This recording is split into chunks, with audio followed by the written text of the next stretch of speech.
ова издание. САД избегнаа владино затворање, но државата пред нов предизвик.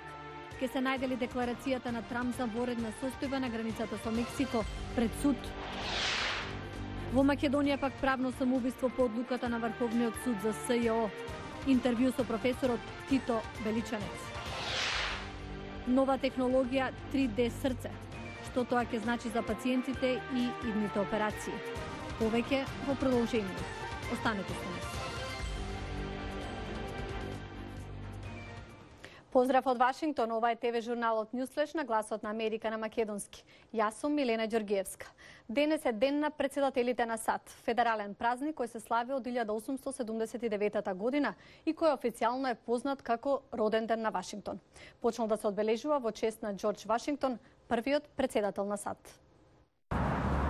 Со текот на времето прославата била променета и бил приклучен 12 февруари, роден ден на 16-тиот председател на САД Абрахам Линколн.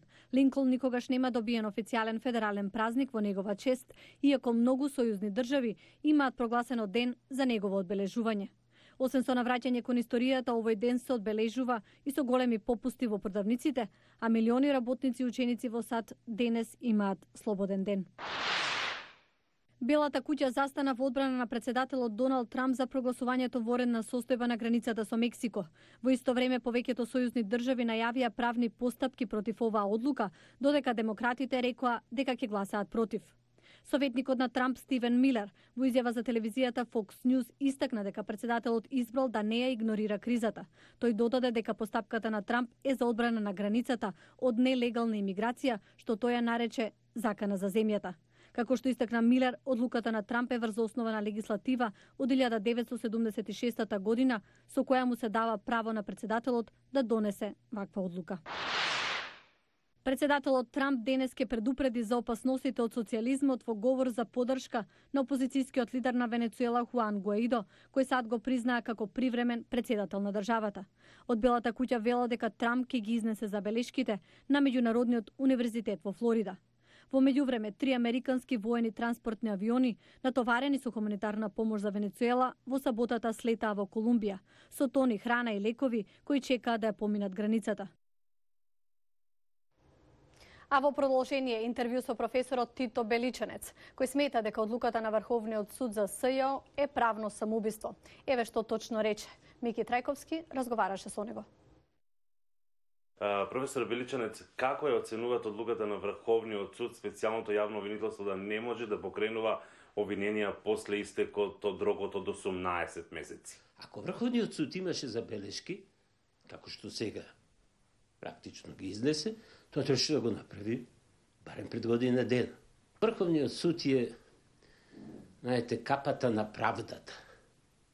Врховниот суд со обидот, според мене, тоа е обид, политички да го деструира органот, како што е специјалното обвинителство воведен да ја промовира правдата во Македонија, да ви кажам, изврши самоубиство.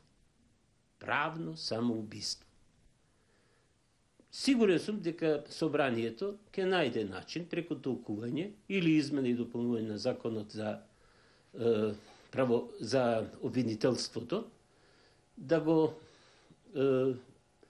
така да речем оневозможи овој упад, според мене, во правниот систем од страна на Врховниот суд со измена на закон или толкување на закон, а, впрочем, сите забораваат дека обвинителите во специјалното обвинителство се обвинители избрани по редовен пат како било кој обвинители.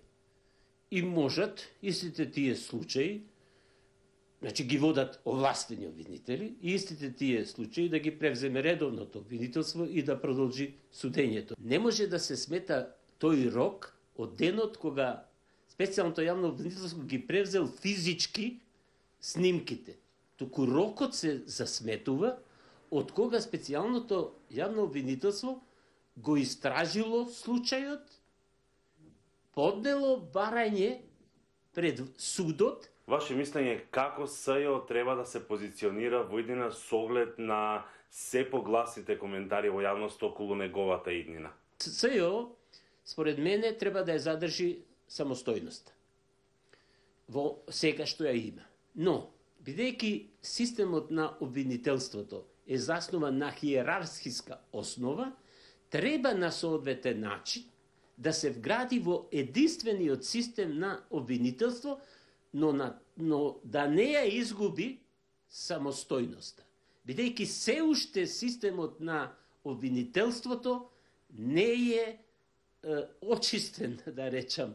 Се уште во него има кадровска структура која е резидиум на партизираното обвинителство.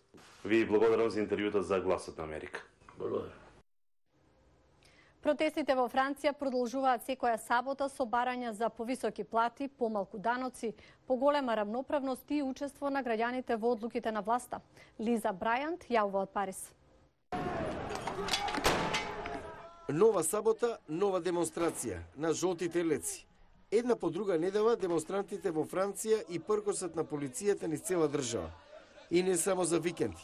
Жолтите елеци маршираат и преку недела не само во Париз, туку и во други градови. Бараме пониски даноци и независно судство кој ќе се справува со социјалните прашања и со животната средина, за да можат луѓето да живеат со дигнитет. Мислам дека луѓето сакаат поголема правда, како и да бидат сослушани од владата. Некои демонстранти го опишуваат движењето на жолтите елеци како револуција против реформите потикнати од владата на председателот Емануел Макрон. Сакаме владата да се распушти. Ова не се трпи веќе, премногу е. Движењето почна да се шири низ Европа, како во Белгија, Бугарија, Британија, Грција. Привлекува особено внимание кај италијанската популистичка влада, зголемувајќи ги тензиите меѓу Париз и Рим. Председателот Макрон вели дека ги слуша нивните барања, признава од делумно негова вина за несоодветниот владин одговор кон фрустрациите на жолтите елеци. Веќе 3 месеци во Франција се одвива дебата за даноците, јавните услуги, климатските промени, демократијата, но се уште не е јасно каде водат овие разговори.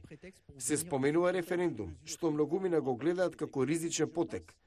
Исто така многу е тешко да се доближат барањата на жолтите елеци и реформите на Макрон. Ова движење нема лидер и не секогаш сите се со ист став. Некои од нив се во трка на европските парламентарни избори во мај, додека други веруваат дека не треба да бидат вклучени во изборите. За мене нема смисла некој од жолтите елеци да биде на изборна листа. Мислам ќе биде многу тешко успехот во француското општество да го направат изборен успех. Прашањето е што е следно за жолтите елеци. Тешко е да се каже. Она што е сигурно дека тие ќе бидат на улиците следната сабота. Нова технологија за креирање 3D модел на срце. Овој метод треба да им олесни на лекарите при подготовка за специфични операции. Кевин Енокс за ова. Лекарите од Универзитетот на државата Вашингтон на ова видео изведуваат операција на срце со помош на катетери. Овие долги цевки може да стасаат до срцето и им овозможуваат на лекарите да извршат неинвазивна операција. Доктор Марк Рейшман вели дека неговата работа ќе биде поуспешна ако користи тридимензионален модел на срце, направен со помош на тридимензионални печатачи кои користат ултразвучни скенери. Овие тридимензионални отпечатоци овозможуваат физички приказ на срцето, што ни помага да видиме деталната анатомија и поврзаноста со другите структури.